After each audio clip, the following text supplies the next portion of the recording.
Olá, bom dia a todos. Olá, meus queridos, tudo bem com vocês? Espero que sim. Sou o professor Roberto Freitas, com componente curricular matemática, da Escola Municipal de Ensino Fundamental José Bessa. Na nossa aula de hoje, nós iremos estudar a revisão, números reais, a história dos números e números quadrados perfeitos. Nós podemos ver aqui na nossa imagem o sistema de numeração decimal, indo-arábico. É o sistema de numeração adotado no Brasil. Foi criado pelos hindus, porém foram os árabes que aperfeiçoaram e divulgaram o sistema. Por isso é chamado de sistema de numeração indo-arábico. Hoje eu aceito no mundo inteiro, no mundo todo. Podemos ver aqui a evolução desse sistema de numeração decimal indo-arábico. A partir do momento em que o ser humano ele teve a necessidade de contar e registrar as quantidades das coisas ao seu redor, ele começou a criar símbolos para representar essas quantidades, o que deu surgimento aos números naturais. Porém, os números naturais não são suficientes para representar todas as situações do cotidiano. Em alguns momentos, usamos os números representados na forma de fração e na forma decimal. Com o surgimento, com a necessidade de outros números, surgiu também aí o conjunto dos números inteiros, representado pela letra Z, que é a união dos números naturais, todos os positivos, com os números negativos. Então vejamos, os números inteiros é composto por todos os números positivos e negativos. Só uma observação importante. Na verdade, o zero ele não é um número natural, pois ele, por si só, não serve para contar, que é a principal função dos números naturais. Porém, optamos por mantê-lo no conjunto dos números dos naturais. A representação da reta numérica dos números inteiros. Podemos ver na reta numérica que chamamos de abscissa o ponto que é representado pelo número. No exemplo, o número 2 é a abscissa do ponto B.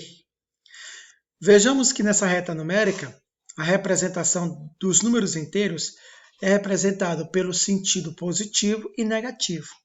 Do zero para a direita, são todos os números positivos. Do zero para a esquerda, todos os números negativos. Um detalhe importante que eu queria frisar neste conjunto dos números inteiros, que todo número positivo é maior de qualquer número inteiro negativo, certo?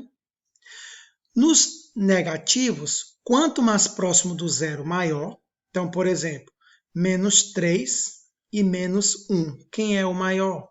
É o menos 1, porque está próximo do zero, certo?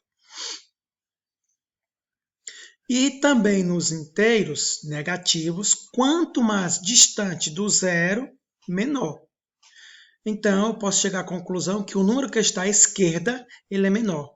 Por exemplo, entre menos 3 e menos 2, quem está à esquerda do outro? O menos 3 está à esquerda do menos 2. Logo, menos 3 é menor.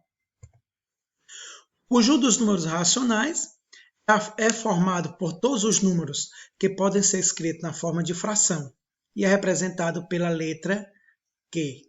Vejamos os exemplos. 3/5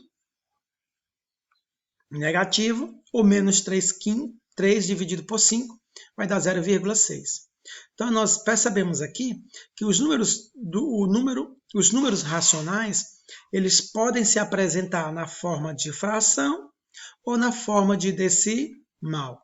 E nós temos aqui também uma dízima periódica. O que é uma dízima periódica?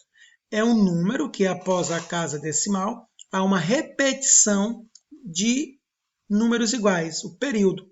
Por isso eu chamo de dízima periódica, certo? Então, 0,666, após a vírgula, temos uma repetição, o período 6.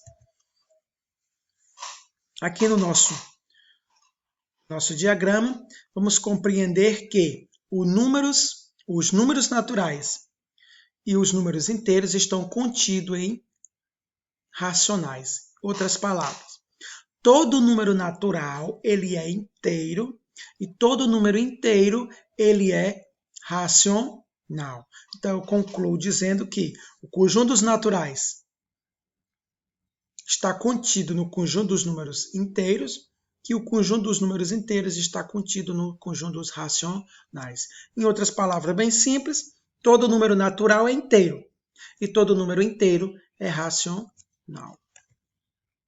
Vejamos aqui a representação decimal desses.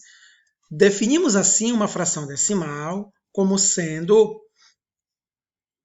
aquela em que o denominador é uma potência de 10. Então, se eu tenho uma fração decimal e eu quero transformá-la, né, em um número decimal, sem realizar cálculo, eu vou usar algumas regrinhas.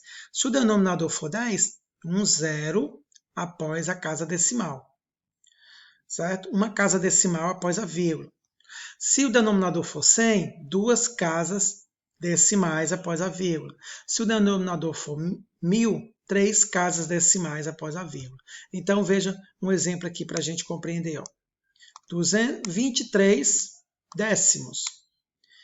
Para dividir sem realizar cálculos, eu repito o número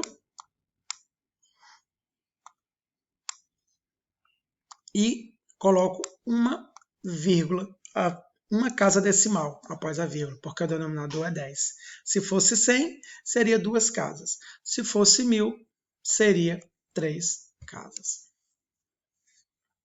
Como é que eu faço para converter uma fração em decimal? Basta realizar a divisão da fração. Então, 2/4, eu vou dividir 2 por 4. O que é que eu percebo? Que 2 não é possível dividir por 4. Então, eu vou colocar um zero no dividendo e um zero com vírgula no quociente. Aí eu realizo agora a divisão. 20 dividido por 4 dá 5. 5 vezes 4, 20. Para 20, 0. Então, 2/4 em decimal é 0,5. Vamos ver agora um pouquinho dos quadrados perfeitos. Um quadrado perfeito, ou um número quadrado perfeito, é um número natural que, se radicado, possui como resultado outro número natural. Ou seja, são resultados da operação de um número multiplicado por ele mesmo. Vamos aqui para nós compreendermos. Veja um exemplo. 1 vezes 1, 1.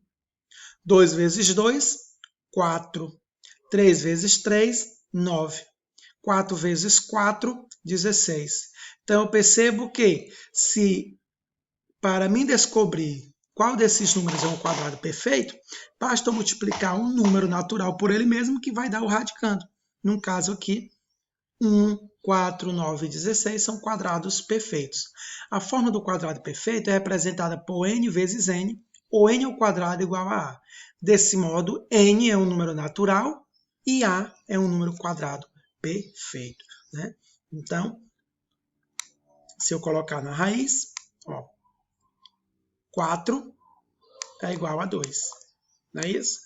Porque, como nós vimos aqui, 2 vezes 2 é 4. O que são os números quadrados perfeitos? A definição de um número quadrado perfeito pode ser entendida como um número natural inteiro positivo, cuja raiz quadrada é também um número natural inteiro positivo. Assim temos 1, 4, 9, 16, 25, 36, 49, 64, 81, 100. Raiz quadrada de 1 é 1. Raiz quadrada de 4 é 2. Raiz quadrada de 9 é 3. E assim sucessivamente. Como calcular se o número é um quadrado perfeito? A partir da fatoração de um número, se ele possuir uma raiz quadrada exata, e caso ele seja o resultado do quadrado de outros números, podemos dizer que ele é um quadrado perfeito. Vamos aqui? Raiz quadrada de 324. Vou fazer a fatoração em fatores primos. Decompor em fator primos. O que é um número primo? É um número que é dividido por 1 e por ele mesmo. Então, vejam, ó, 324 por 2, 162. 162 dividido por 2, 81.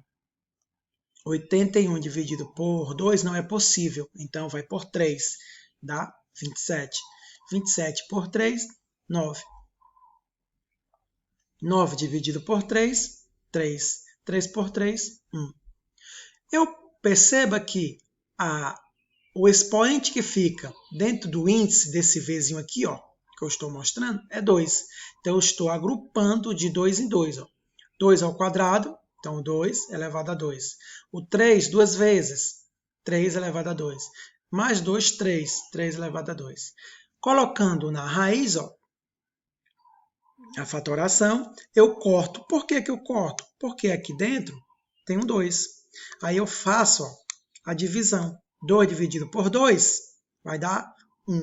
2 dividido por 2 dá 1. Então, ao fazer essa divisão, eu anulo o radical.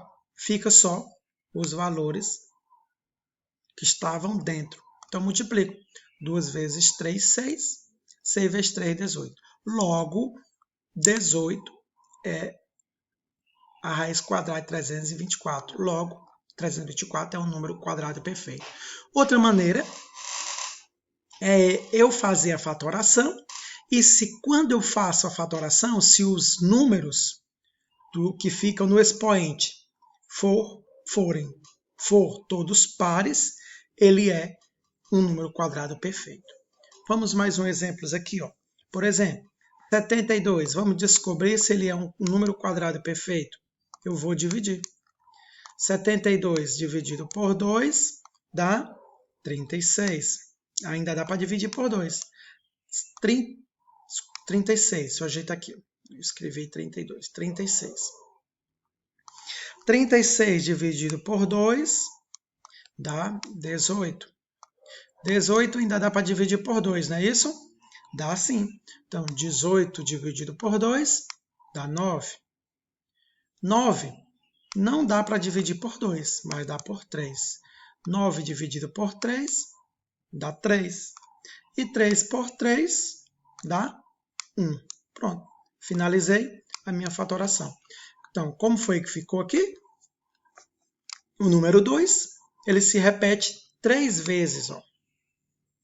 Então, vai ficar 2 elevado à terceira. Vezes o número 3, que se repete 2 vezes.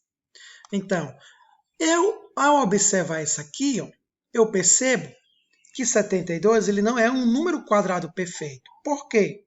Note que 72 é um número ímpar de fatores iguais. Então, aqui, ó, os expoentes ó, é 3 e 2. Então, eu percebo que, por ter um número ímpar nesses fatores, ele não é um número quadrado perfeito. Então, 72 não é um número quadrado perfeito. Se o expoente da base aqui fosse todos dois um número par, seria sim um número quadrado perfeito. Então, gente, eu espero que eu possa ter ajudado a vocês a compreender um pouco os conteúdos que nós trabalhamos na nossa aula. Fiquem com Deus. Até a próxima aula. Que Deus nos abençoe.